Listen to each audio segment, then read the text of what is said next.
Okay, so you want to really get to the heart of things, right?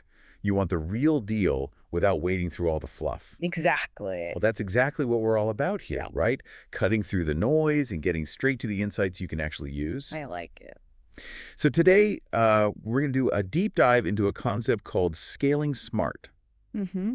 Now, we found this really interesting piece over at the Future Tech Wise blog by a guy named Kenton Patterson. Oh, yeah. He's got some great stuff out there. Yeah, and it got us thinking, a lot of people talk about scaling up their business, but what does that actually mean, Mm. right? And how do you do it in a way that actually leads to success without running yourself ragged in the process? It's a great question. Like, a lot of times people get so caught up in the idea of growth that they forget about the importance of strategy and sustainability. And that's really what Patterson gets at with this scaling speed idea. It's Yeah. not just about getting bigger, it's about getting better too. Right. And it's about doing it in a way that's intentional and thoughtful, not just kind of growing haphazardly and hoping for the best. So what does scaling smart actually look like in practice? Like, what are some of the hallmarks of a business that's doing this well?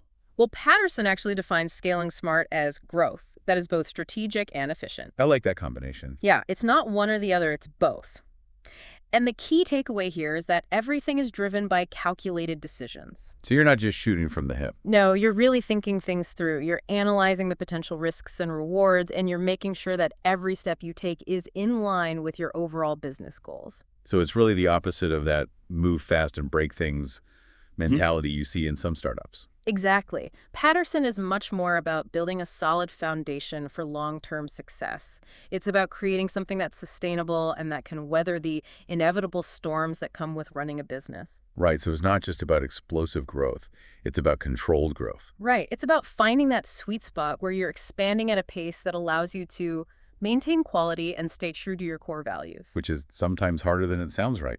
Oh, absolutely. It can be really tempting to chase every opportunity that comes your way. But Patterson stresses the importance of staying focused on what really matters and not getting distracted by shiny objects. So let's talk about the nitty-gritty here. Patterson actually lays out 5 key principles of scaling smart in this article. The first one is strategic decision-making. What exactly does that entail? So this principle really boils down to making sure that every decision you make about growth is aligned with your overall business goals. It's about having a clear vision for where you want to go and then making sure that every step you take is moving you in that direction. So it's not just about grabbing at low-hanging fruit. It's about making sure those fruits are actually on the right tree. Precisely. And Patterson emphasizes the importance of foresight here. You need to be able to anticipate future challenges and opportunities and make decisions that will set you up for success down the road. Which means you need to be really tuned in to what's happening in your market, right? Absolutely. You need to be constantly gathering data, analyzing trends, and talking to your customers to understand their evolving needs. Because if you're not paying attention, someone else will be. Exactly. And they'll be the ones who capitalize on those emerging opportunities. So the second principle is balanced growth. Hmm. What's the core idea here? So balanced growth is all about making sure that your business is growing at a sustainable pace. It's about avoiding that all too common scenario where a company grows too quickly and ends up imploding because they can't keep up with the demand. I've definitely seen that happen. Yeah. It's like they get so focused on acquiring new customers Mm. that they forget about serving the ones they already have. Exactly. And that can be a recipe for disaster because if you're not able to deliver on your promises, your customers will quickly lose faith in you. And word of mouth can turn against you pretty quickly. Oh, in a heartbeat. So balanced growth is really about making sure that every aspect of your business is scaling in sync with each other. Mhm. You don't want your sales team to be way ahead of your production team, for example. Right, it's all about maintaining that equilibrium as you grow. Exactly. It's about making sure that you're not overextending yourself in any one area. So the third principle is optimized processes. Yeah. What does that look like in a scaling smart business? So optimized processes are all about creating systems that are efficient, repeatable, and scalable. This is about making sure that you're not relying on manual processes that can't handle a larger volume of work. So it's about getting rid of those bottlenecks that can slow you down as you grow. Exactly. And Patterson specifically mentions the importance of automation here. As you scale, you want to be able to automate as many tasks as possible so that your team can focus on the things that require human creativity and ingenuity. So you're freeing up your people to do their best work. Right. And you're also reducing the risk of errors and inefficiencies. Okay, so the fourth principle is maintaining culture. This one can be tricky, right? Because as you grow, it's easy to lose sight of those core values that made you successful in the first place. It's a huge challenge, and it's one that a lot of companies struggle with. As you bring on new people and expand into new markets, it can be difficult to maintain that sense of unity and shared purpose. So how do you do it? What are some of the things that scaling smart businesses do to keep their culture strong? Well, Patterson emphasizes the importance of communication. First and foremost, you need to make sure that everyone in the company understands the company's values and how those values should be reflected in their day-to-day work. So it's not just about putting those values on a poster on the wall. No, it's about living those values every single day. And it's about making sure that everyone feels like they're part of something bigger than themselves. So it's about fostering that sense of community even as you grow. Exactly. And it's about creating a culture where people feel valued, respected, and empowered to do their best work. And that leads us to the fifth principle, market awareness. This one seems pretty straightforward, but it's also something that a lot of businesses get wrong. It is straightforward in theory, but it can be surprisingly difficult to put into practice. It's about constantly staying attuned to the needs of your target market and being willing to adapt your products or services as those needs change. So you can't just rest on your laurels. No, you need to be constantly innovating, experimenting, and looking for ways to improve. And you need to be willing to let go of things that are no longer working. Absolutely.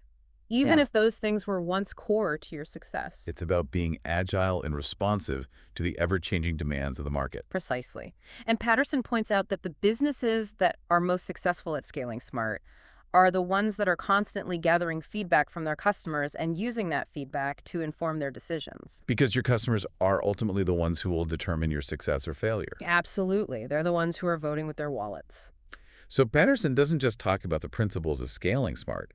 He also delves into what it looks like in action. He actually uses the example of on-passive to illustrate how technology can be a powerful enabler of smart scaling.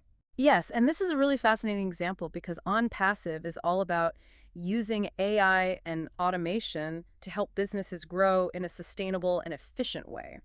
So it's not just about using technology for technology's sake. It's about using it strategically to achieve specific business goals.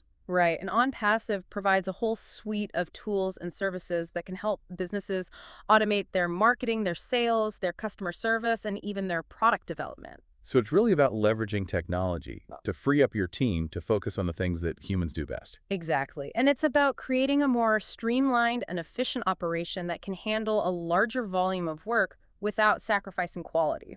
And Patterson also points out that OnPassive's platform has a positive community impact, which I thought was really interesting. Yes, this is where scaling smart starts to go beyond just the individual business and into the realm of making a difference in the world. Because if you're scaling in a way that's sustainable and ethical, then you're not just creating value for yourself, you're creating value for everyone. Exactly. And OnPassive's focus on empowering entrepreneurs and small businesses is a great example of how scaling can be used to create a more equitable and prosperous world. And Patterson's ultimate point is that scaling smart is really about embarking on what he calls the real impact journey. Yeah, it's about building a business that not only succeeds financially, but also makes a positive contribution to society.